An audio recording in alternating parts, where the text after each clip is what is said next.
Let me look at now. So we can start. So hello everyone. Hello. Today we are here to in our third, I think, sessions on reading group organized by Girls and AI community. And today we are pleased to have Ismaila Seki with us, who is a PhD from Insarwa. For someone who don't know what is Ensarwa, Ensa is a engineering school in France. So Ismaila holds his PhD in this school, and today he will discuss with us on Wav2vec paper, which is a paper specialized in NLP, especially in speech to text. So Ismaila, you can start. Thank you for this introduction. So, with no further ado, we are going to start to talk about Wav2vec 2. So, as the title shows it, a framework for self-supervised learning of speech representation. I'm going to briefly read some parts of the abstract, and we can dive into it. So, in this paper, it was shown for the first time that it's possible to have powerful representations from speech audio alone, and that plus fine tuning can outperform like the best semi-supervised method to that date. And yeah, it's conceptually much simpler to do that. And also with to back to mask speech units, we are going to dive deep into that in a few seconds, using a contrastive loss, so contrastive task here. Also, there is quantization happening in the process, and all of that led them to have like a 1.8 word error rate on the clean test set and a 3.3 word error rate on the other test set. And it was like a very good performance. It still is. And lowering the amount of labeled data to 1 hour, Wav2vec2 still outperformed the previous state of the art that used like 100 hours. So using 100 times less labeled data, they are able to outperform them. They also showed that it was possible to use only 10 minutes of labeled data, and I think it's shocking, like using just 10 minutes of labeled data after pre-training on 53,000 hours of unlabeled data. They are able to achieve like 4.8 word error rate on the clean and 8.2 on the other test set. And hence, this demonstrates the feasibility of speech recognition with limited amounts of label data. And we are going to like to show that it's important to like this demonstration is important in the sense that like there are many languages, many spoken languages for which we don't have like thousands of hours of label data. And like as they say here, so the current back then state of the art speech recognition systems used like require thousands of transcribed speech to reach an acceptable performance, which is not available for the majority of nearly 7,000 languages spoken on Earth. And this that is one of the strengths of this kind of approach, since just getting unlabeled data is far easier than getting labeled data, transcribed data. So in this paper, they show that self-supervised learning from raw data, like they use self-supervised learning from raw data, and their approach is to encode the data via multi-layer convolutional neural network. We're going to see the architectures later. And once they have got like the encoding, they mask some spans of the resulting latent speech representation, like they will do masked language modeling. For example, for mask, like just to give an illustration, you can have a sentence for masked language modeling. For example, I'm going to the market. And then when you train a masked language modeling, what you can do is like you will mask I am and you will mask going. So I am mask to the market. And then you ask the model to fill the blank. And doing that, the model learns to have a language, like to model the language. So it's like their approach is inspired by masked language modeling.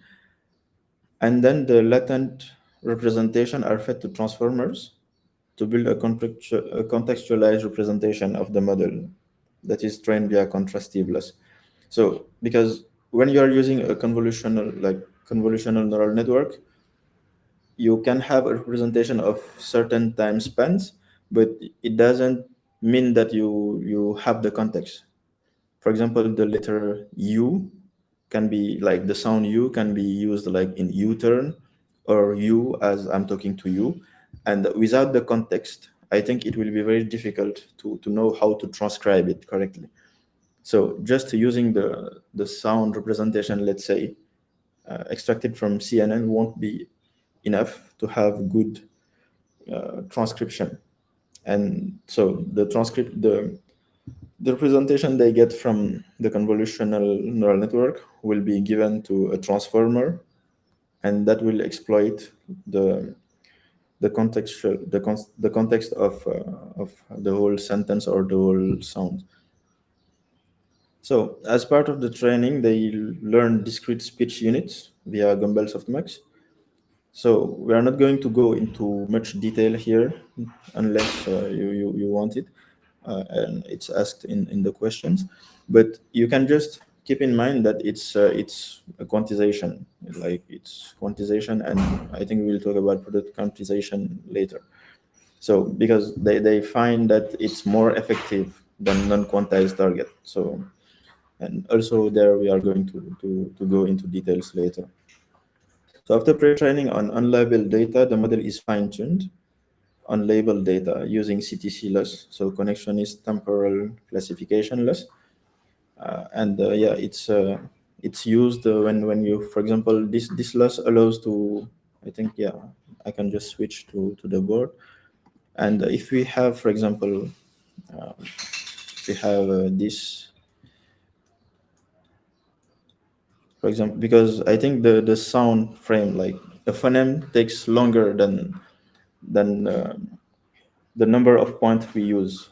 We are going to see the details, but so if, for example, we have this as the output, let's say I have this as a special character saying that I don't want to collapse everything here.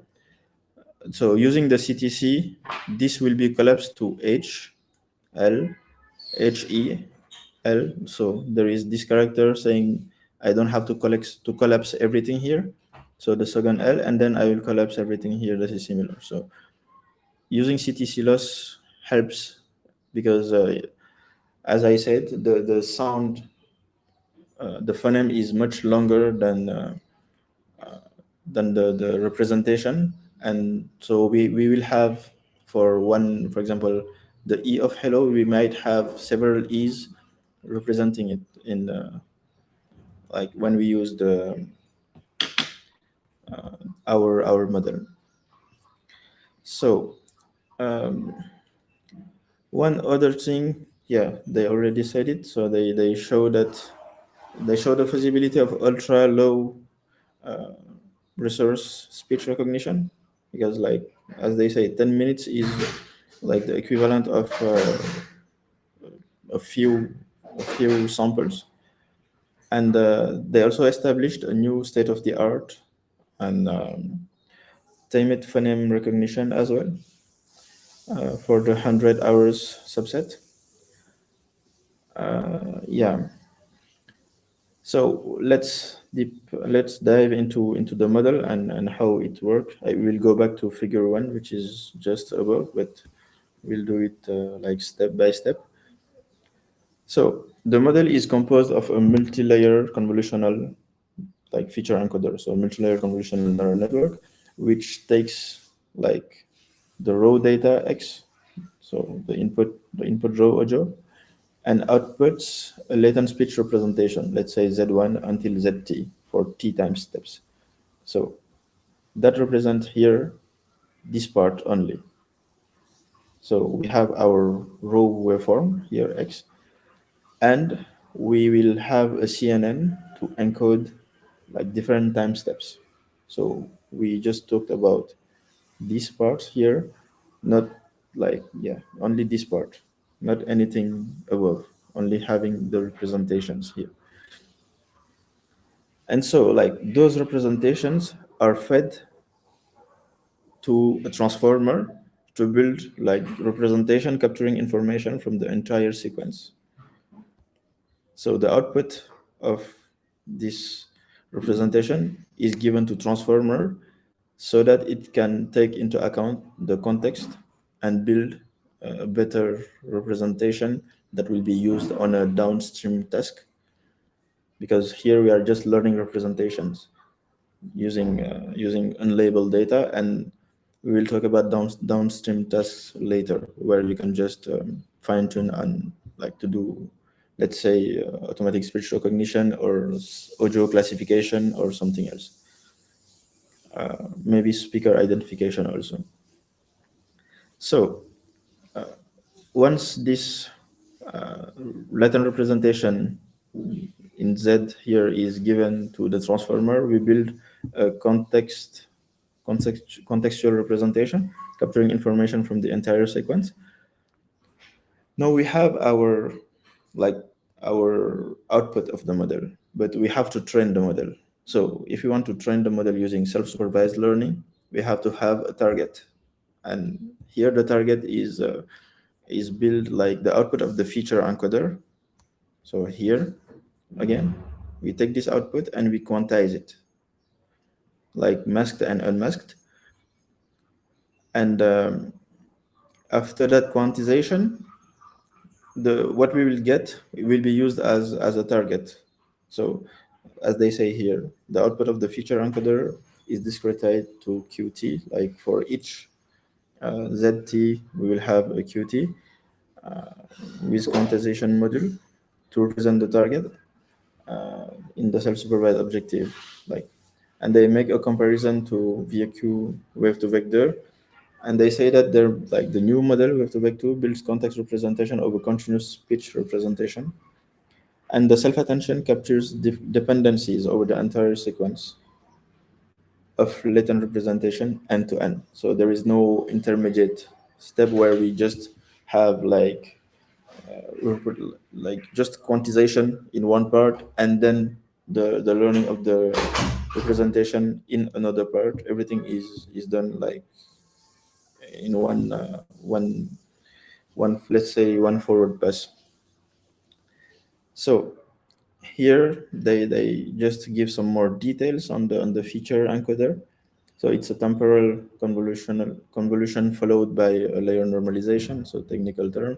And here they use disactivation, Gaussian error linear unit activation, and the raw waveform input is normalized to have zero mean and a unit variance. So classical stuff. The total stride of the encoder determines the number of time steps we have. So the strides of the different layers of the convolution will determine that, and we will have the strides for different architectures during like the following of this presentation. So once they have the representation here, they like the model is built on having the encoder and then building a contextualized representation over the let's say the sound representation. So the output of the feature encoder is fed to a context network which follow the transformer architecture. And instead of using like fixed positional embedding, which encode absolute position information of the sound. So they use a convolution layer similar to some other paper which act as a positional encoding.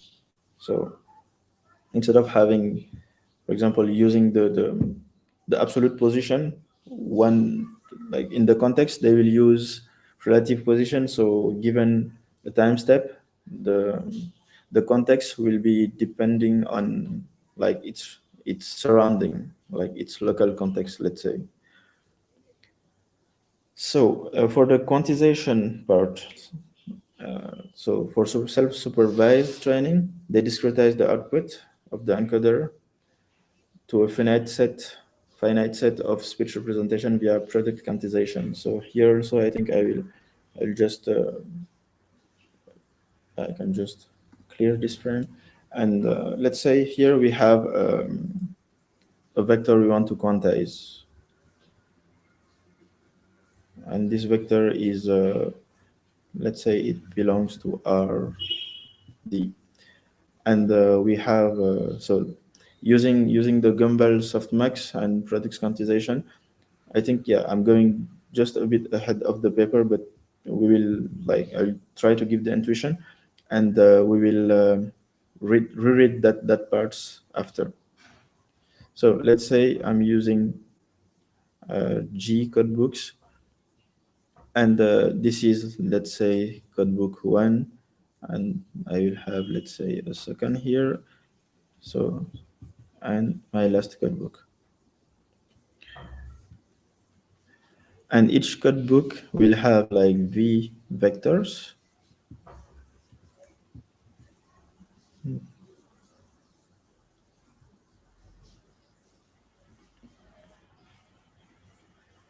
So this this whole vector will be quantized, and yeah, I forget to mention here. So if this is RD, let's say we are going to use D over J. Forgive my bad handwriting.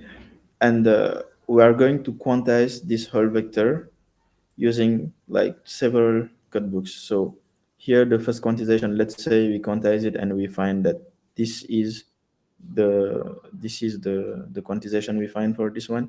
Here we have this quantization, and like for each codebook we are going to find the right quantization, and here we have this, and we will concatenate like all of them to have the final quantized vector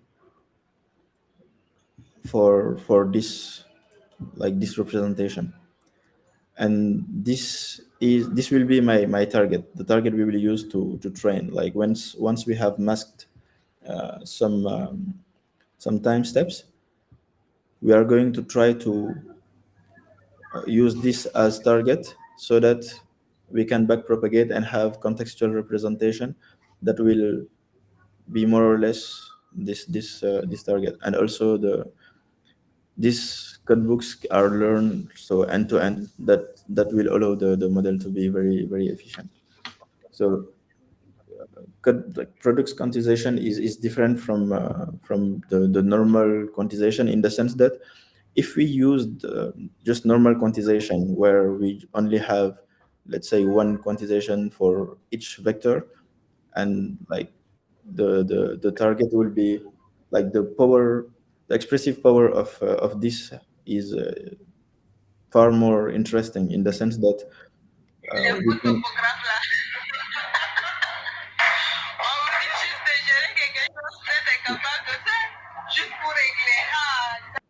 yeah, sorry, sorry about that. So what was I saying? Yeah, the expressive power. So here we can have v to the power g different, let's say, different representation for vectors, and we only have like g codebooks, like, yeah, g codebooks, and v for each v representation for each codebook. So using this is much more efficient also than creating this amount of different representations that will be fixed. And yeah, that you have to back propagate through, to maintain and to update. So back to the paper. So as they explained, this the choice of product quantization led to good result in prior work, which learn discrete units in first step, followed by learning contextualized representation. So I think they just build on shoulders of giants, as they say. So you just take what works. You don't have to recreate the wheel. Just use it. And so here they use the, so for the Gumball Softmax also there is one key benefit to using Gumball Softmax is that it you can differentiate through it. So they create this representation. So once we have your Z, you just map it using a linear, fully connected layers. So, and once you have mapped it, each element of that fully connected will be a logit that you can use to choose, as you will do when you are doing classification, to choose the class of a given image or a given sound. Let's say any given input. So you are just choosing for what each of the codebooks here. You are going to use that formula to choose the right vector representation, so the right representation, and then you concatenate them to obtain the representation of the entire input vector. And so for the forward pass, because once you have given one input, you have to have only one representation. You are going to use the argmax. So using just you are just going to take the mask, the max here. But in the backward pass, you are going to use the true gradient of the Gumball softmax, allowing to update the codebook accordingly. So that having that fully differentiable thing is like one of the benefits of using Gumball softmax.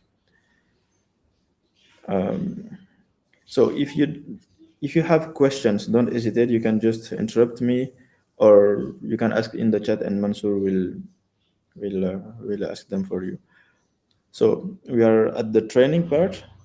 I think we have almost all the pieces to understand what's going on. I talked about masking and quantization to create the targets, and here like we are going to go into the details of how it's created, and even more in the last in the four, like in the part four, where they're going to give the details of the implementation. So here they mask a proportion of the feature encoder outputs, and each, let's say each representation have a probability p of being the starting indice of the masking, and then they will mask the subsequent m consecutive time steps. So if we go back to our representation here, let's say they, I think it's better if I try to draw it here. So let's say you have we have the CNNs here for the representation, and we have our waveform here, and as the output we get several time steps, we can say tokens if we want, and like we have this. So each token will have a probability p of being a starting indice of the masking, and we will mask the subsequent m indices. If we are going to say, like let's say we mask like m equal 2 indices, so if this is the starting indice, we are going to mask this and this, and then if this is also a starting indice, we are going to mask this and this. And there can be overlaps, so this can be a starting indice and this also is a starting indice, so we mask this and this. But since this is also a starting indice, we are going to mask it and mask this one. So it was already masked, and we can have like spans of more than the like the chosen m at the beginning. We can have a span that is greater than that, and we are going to see the details of that in the following. So yeah, I was here. So this is the masking part, and they have to reconstruct that masking part. But as I said, you have to have an objective function. So their objective is two part. So they have the contrastive task objective, which require to identify the true quantized latent speech representation for a mask time step within a set of distractors. We are going to go into details here. And they also have a diversity loss, so a codebook diversity loss, to encourage the model to use the codebook entries equally often, because we don't want to have in our different codebooks some vectors that are always chosen, meaning that the others are useless and are not used, because it will be just a waste of memory and compute power and space. So using that diversity loss will force the model to have like relevant representations, so in each codebook, and the contrastive loss will be used to Hello, construct. Ismail. Yes, yes. We are not seeing your screen. You are not seeing my Yes, screen. now we, yes. No, no You are problem. Me, I was seeing. Yes, yes. I can see the Yeah, screen very actually, well. it's good. It's good, it's good. So you can continue. okay. Okay. Uh, yeah, I was talking about, yes, the contrastive loss. So we can just go here. So there is an hyperparameter here controlling how how important the diversity loss will be. So going back to the contrastive loss here, so the contrastive loss, its role is to make sure that the model makes the distinction between the true quantized and other vectors that are distractors. So if like, let's say the game is that the the context, like the output of our transformer, should be as close as possible to the quantized version of the mask token, and should be as far as possible are the others, like as far as possible from the others. So we want it to be close to the true target, and to be far from the others. So if I can try to illustrate it, let's say I have like a masked time step which is quantized like qt. This is the true one, and I have a bunch of others but different from t. So what I want from my context representation is to be very close to this one, but very far from the others. So, and you can see it in the formula, but the intuition behind the contrastive loss is that we want our context our contextual representation to be very close to the quantized version, and to be to the true quantized version, and to be as far as possible from the distractors, and it will help have a very good contextual representation. So how do we sample the distractors? Where do we find them? So the answer is here. The distractors are uniformly sampled from other mask time steps of the same utterance. So the the distractors are not chosen from different speeches or not. It's taken from the same audio, so from the same utterance, and it has some benefit. The K you see here is just the temperature we are going to use for this. So if you have a very small k, you will be very sensitive to small differences. The higher the k is, the less sensitive you are to differences. And I think you will need to make sure that, so basically if you take just the limit when k is going to infinity, you will have like everything will be uniform. So if like you can have some benefits in changing this value, but we will see which value they used in the following part. And as I said, so the diversity loss here will be used to increase, just to encourage the equal use of different entries of the codebooks, by maximizing the entropy of the average softmax distribution. So the L here is the same I talked about previously. It's this one, and it's just the result of mapping our previous representation to, like, in a new vector space where we can, like, they will serve as logits. So this is the pre-training part, and for the fine tuning, what they will do is, here they have they have so they have the CNN part. We have waveform here, and we have like representations, and we have the transformer here. So let me just write T, I think it's easier. And we have the transformer here. And this transformer will be like contextualized representation.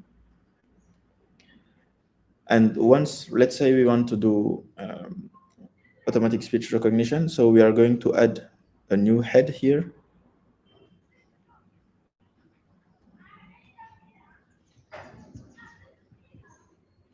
And this head will output the letters of like represented by the different sounds, and this will be randomly initialized and will be trained to output the desired output, depending on the task, because it can be speaker identification, it can be automatic speech recognition, or just audio classification. So depending on the task, you will just initialize a new head that suits the task you want to solve, and use the learned representation to solve that task.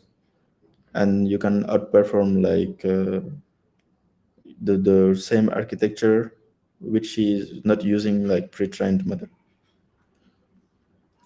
So that's what they explain here.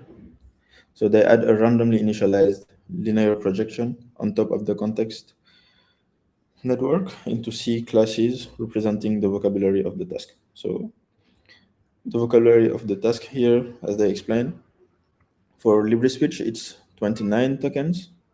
For character targets, plus one boundary word. So in my previous example, I used like something similar to epsilon to have a boundary token.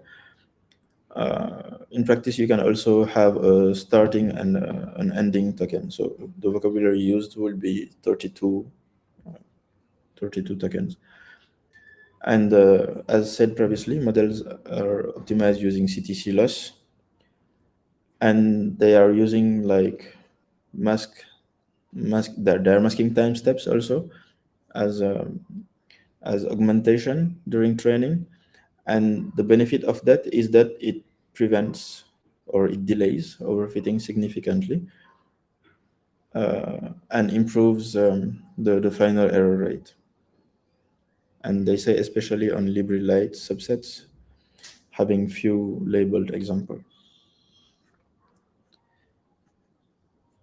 So the dataset they used here is, so as unlabeled dataset, they use LibreSpeech corpus without transcription. So using 9600, like 960 hours of audio. So, and this is LibreSpeech 9, like, yeah, 960. And they also used audios from LibriVox. So this is the acronym for that. And for the later, after processing, they end up having like 53,000 hours of audio. And so this will be used generally for pre-training, and they fine-tune using 5 label dataset. There is the Libre speech with 960 hours, Libre speech with 100 hours, Libre speech with 10 hours, and Libre speech with 1 hour, and finally Libre speech with just 10 minutes. And they follow like existing evaluation protocol. They also fine-tune on a phoneme recognition task using this dataset. And yeah, we are going to see the results, but before we can just dive into this, the values they used to train the model. So here, as the probability of being a starting, the starting point of masking, they use the 0.065 as the probability, and the subsequent time step they are going to mask is 10. And they said that this it resulted in masking like 49% of all time steps. This is equivalent to like in on average. So the mean span length is 4.7, and this is equivalent to 299 milliseconds. So they mask this, and they want to reconstruct the masked part, and yeah, that's how they learn the representation that will be used to on downstream task. So the feature encoder contains 7 blocks, so 7 blocks of convolutions, each one having 512 channels, and this is the different strides they are using, and this is the different kernel size. So kernel size is they are using, so kernel width. So here it's 1D kernels. It's not like in images where you have 2D kernels. So that's why they're called temporal convolutions. And it resulted in an encoder frequency of 49 hertz with a stride of 20 milliseconds. So it means that they had a receptive field of 400 samples, equivalent to 25 milliseconds. And the convolutional layer modeling relative positional embedding has 128 as kernel size and 16 groups. Um, so what this means is that for the encoding, let's say if they have this waveform, each 4000 will have its representation. So if this represents 25 milliseconds, and they have a stride of 20, so meaning that yeah, this 25 will have the representation, and then we have another 25 starting here having its representation, and yeah, the stride is 20. I think we all know convolutions here. So we have a convolution with like the representation will have a receptive field of 25, and we will have to shift from 20 milliseconds each time. So if for the input echo we have 60,000 points for 1 second, meaning that we have a representation in 60 kilohertz. After going through the CNN, we only have 90, like 49 hertz instead of 16 kilohertz, meaning that yeah, they decrease the dimensions of the representations, and and they also learn like very very useful representation. they use the different models, so different architectures. There is the base model, the large model. So these are the two models, and here we can see like interesting things as the fact that they cropped and batch inputs together,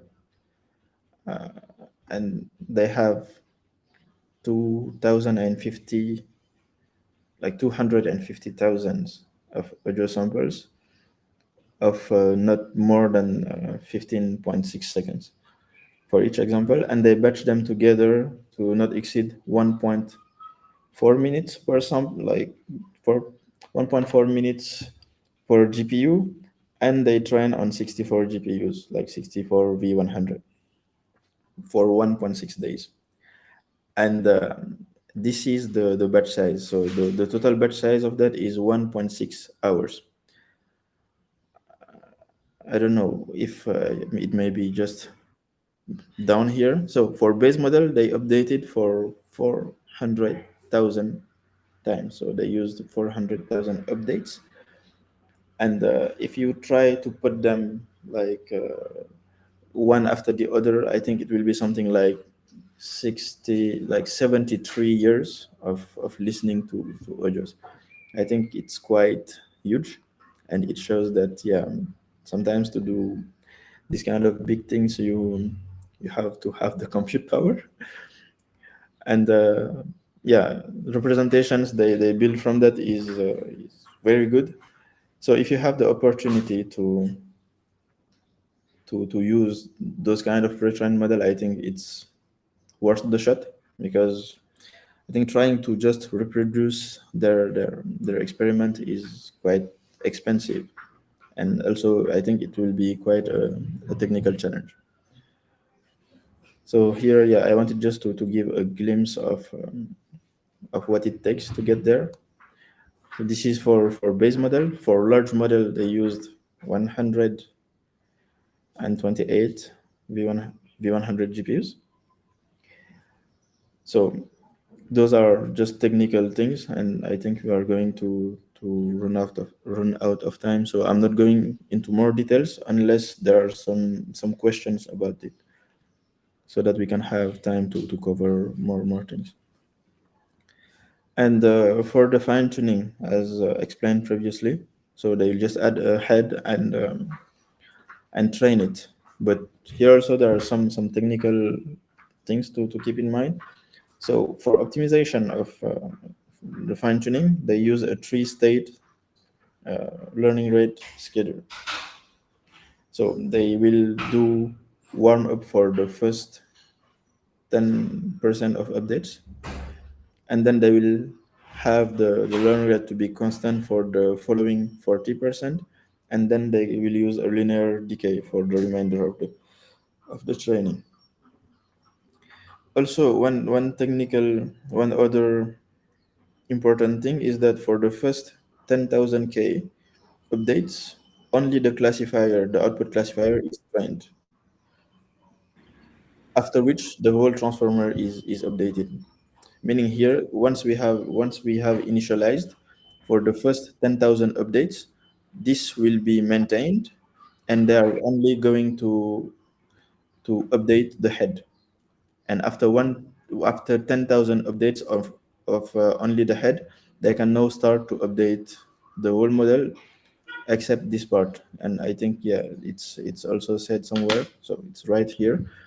The feature encoder is not trained during fine tuning. So when they do fine tuning, this part remain unchanged.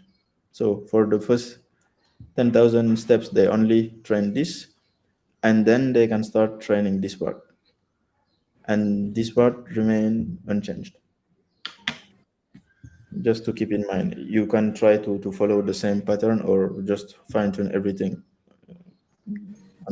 on your data set. So for decoding, they can, like in this paper, they are talking about language models, but using just CTC is like gives very good results.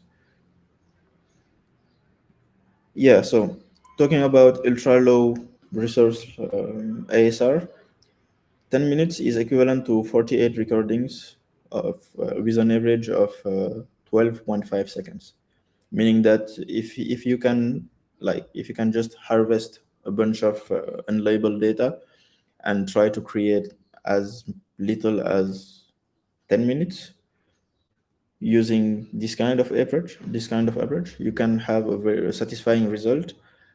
And I think, yeah, it might be very, like, more interesting to do that than to try to create a data set with 1,000 hours of labeled data.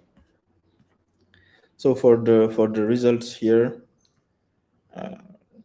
for 10 minutes label data, they have these approaches. So I think this is the other approach using this, and you can see the difference in performance. So what error rate? So it's an error rate, and so lower is better. Just to precise, in case some of us are not familiar with that. And here also we can see for 1 hour of label data, oops, for 1 hour of label data, this is doing best than the others. So the large is doing better than the others, and it's only fine-tuned on 1 hour. And we can see here, so 1 hour 2.9 word error rate, and we can see for the other approaches, even using 100 hour, they don't do better than the previous one with only 1 hour. So using 100 times less data, as they said. And yeah, it's a clear proof that jointly learning discrete unit and contextualized representation improve over the previous state of the art that does it like in a separate step. So learn the quantized audio units not in a fully continuous step. They also show that they have like very like better results if they used like the whole 960 hours, even though I think, yeah, the difference is less significant than when they use very little labeled data. So even on the phoneme data set also on time it, they show that they will do better than the others. And here they make a comparison between using quantization and not using it, so on different settings. So using continuous input and quantized target, that is the what's presented in this work,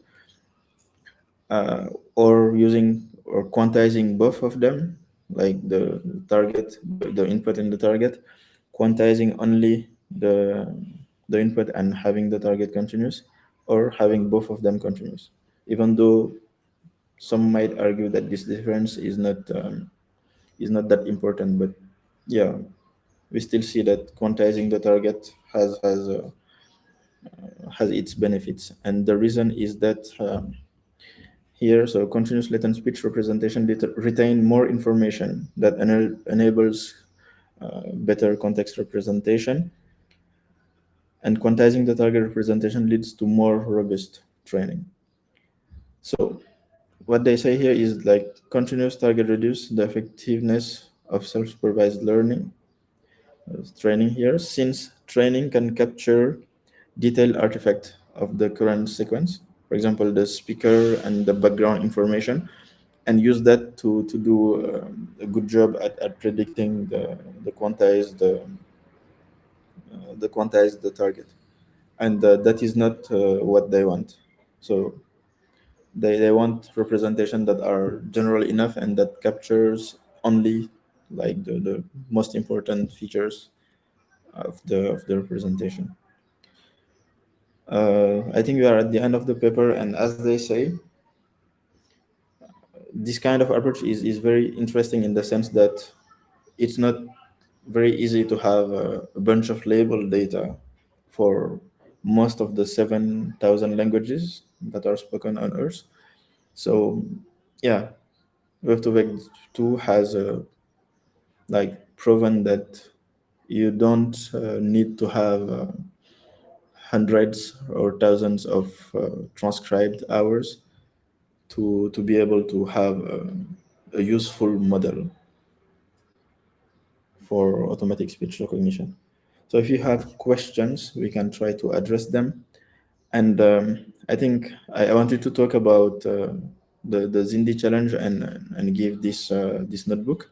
But I think I will just try to give the link to this notebook, and people can just train it and try to have maybe their first submission on that Zindi challenge. So I don't know, but I think we don't have enough time to see the practical. Yeah, we don't have time for that, But but yes, we have two I will questions. still make it available. Okay, I'll share the link with so maybe on Slack or directly on LinkedIn and on the other platform. okay, that works.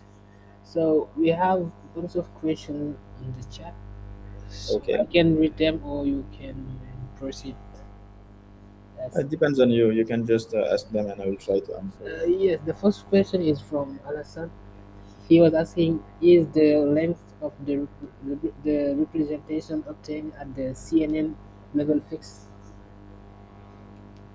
At the CNN level, is it what? Is it fixed? Is yes, he was asking, is the length of the representation obtained at the CNN level fixed? Fixed. Okay. So if Yes, it's yes. fixed in the sense that, for example, if we have Or it a can. audio of 5 seconds and we have an audio of 10 seconds, we won't have like the same number of time steps. That was the question. But like the representation, so here once we have fixed the architecture, the representation will be, for example, if for each time step we have a vector of 512, so each time step will be represented by a vector of 512. But the number of time step may vary from one audio to another, depending on the length of each audio. So that was Okay. the question. He was. So, like Okay. in practice, since the models have to be given inputs that have the same time, let's say the same shape, we use padding. So if we have, I think let's try to explain here. We use padding, and if we have, let's say, an audio here 5 seconds and an audio 10 seconds, what we will do, we will pad this one with zeros until this length, and we will Okay. patch them together and give it to the model But so that it can it train them. But we will also use an attention mask to make sure that like we will have attention masks here, that one, and here one until the end, and after here it's zeros to make sure that the model can just ignore this once we get to, for example, to outputting the text. Like once we are transcribing it, once we get here, we just ignore the rest. Okay. Okay. I understand. but I guess Thank you. there is a max length that every sentence should. Uh, right? Yeah, yeah. Usually you can use max lengths. For example, for training here, they use the 15.6 seconds for training. But I think when you come to just predicting, you can, I think, predict for, since they are using relative positional encoding. So I think there is theoretically no limit to the max length. I'm not sure, but I think yeah, you can handle it. Okay. So the second question is, what about training Web to Web 2.0 in low resource language? So yeah, training Web to Web 2.0 on very low resource languages. I think I addressed it, and it's, for example, what you can do is just try to have as much unlabeled data from that low resource language as possible, and try to learn a very good representation And then, as they showed here, using just 10 minutes of label data, I think labeling 10 minutes is quite, yeah, labeling is not funny, but labeling 10 minutes, I think it's easier than doing it for hundreds of hours. So if you have a very good representation, if you label, let's say, 10 minutes or 1 hour, you can have a very good like performance compared to just training on that 1 hour. So it can perform in low resolution images. Yeah, it can perform relatively well if you manage to train it correctly. Because from my own personal experience, training is not an easy task. I think the engineering behind this kind of thing is quite important. And yeah, even here they said, I think they trained three models with different seats, and they took the best one or something like that. I'm sure I read it in the paper. So also the compute power, you have to have it Yeah. because it's not available to everyone to use.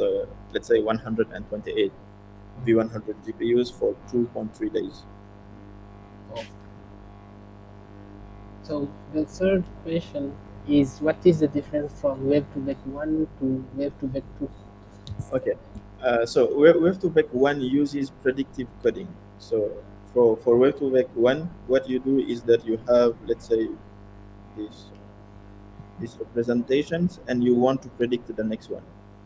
Or you have this waveform, and you want to predict the following sounds. And for Wave2vec 2, what you do is that you have everything, and you have the representations, and you do as masked language modeling. So you can hide these two and try to reconstruct them. So you can have information from what's previous and also what's after. While here you only have information from what's previous. So if I understand well, the first version of Web2vec is using the autoregressive approach, and the second is using BERT. Like, Yeah, this is using masked language modeling, and this is using predictive coding, among other differences. But I think this is quite an important difference.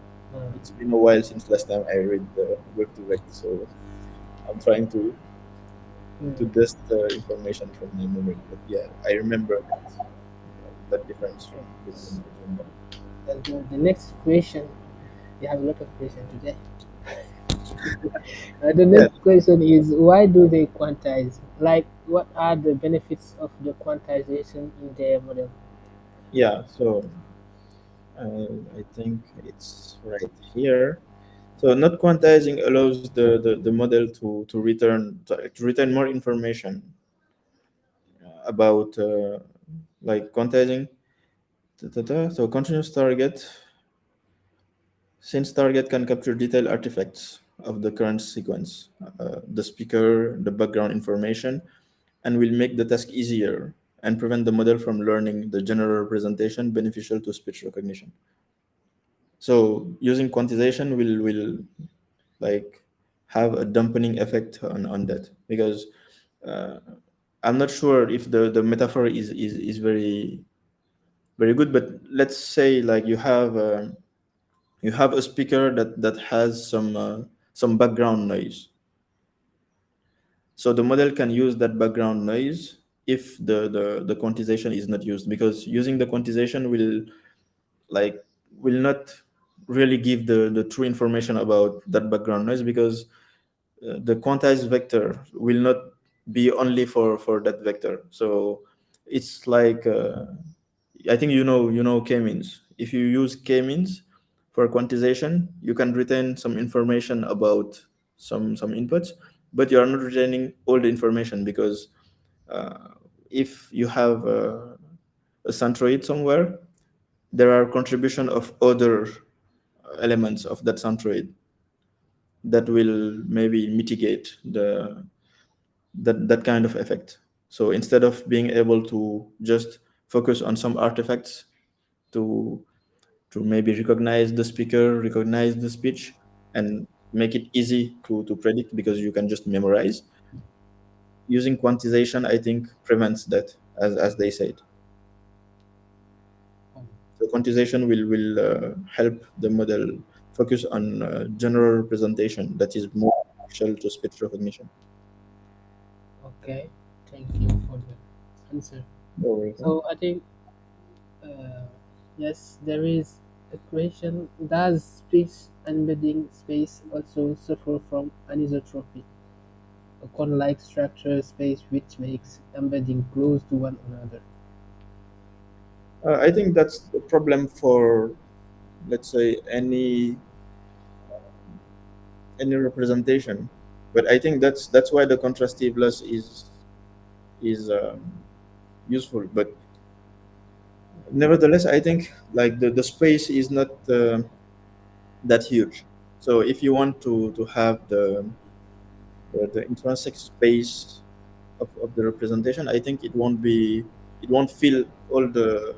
For example, if you are in RD, it won't fill all RD. I think you will still have them cornered somewhere or gathered somewhere.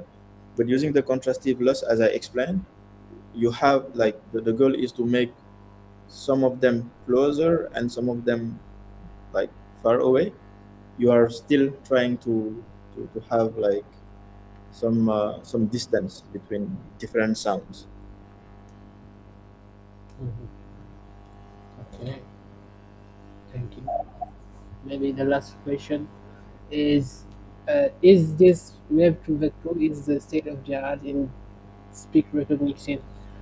Oh, I'm not sure it's still the state of the art because I think recently there is Whisper model, and I don't know how they compare, but yeah, Web2vec 2 is still very important since it introduced some very like it showed that it's possible to do ultra low research languages like for ASR. And yeah, I know that Whisper is there, but I don't know how it compares to Wave2vec 2, especially on very low resource languages. okay. And can we use Web2vec tool for other type of, I don't know, speak audio processing tasks besides speak recognition? Yes, yes. As I said, you just have to. I think I deleted it. You just have to change the head and have yeah, initialize a head that suits the task you want to do and train the head properly to do that, like the head and the whole model. Okay. I think that's all for the questions. If there is no question, we can thank Ismaila for the availability and for the great presentation today. Thank you. That was very instructive. Yeah, Yes, it was very appreciate. nice. Yes. Yeah, and it's great to have questions because it means that yeah, people followed enough to have questions. So thank you for being there. That was interesting. Yes. I think the audience appreciate. Thank you, guys. So, is it the time to talk about the next presentation, or Yeah, you can obviously. no? No, no, let's that's a bit suspense. I will announce in the next week the next presentation. Okay, Okay. we'll announce that So, later. thank you again, Ismaila, for this presentation. Thank you for the audience. Yes. Thank you. Okay. Okay, Thank you for the baby. By the way. Goodbye, goodbye. Thank you. see Goodbye. you in 2 weeks for the Okay. next Okay, presentation. Thank you, guys. Thank you. Thank thank you. you.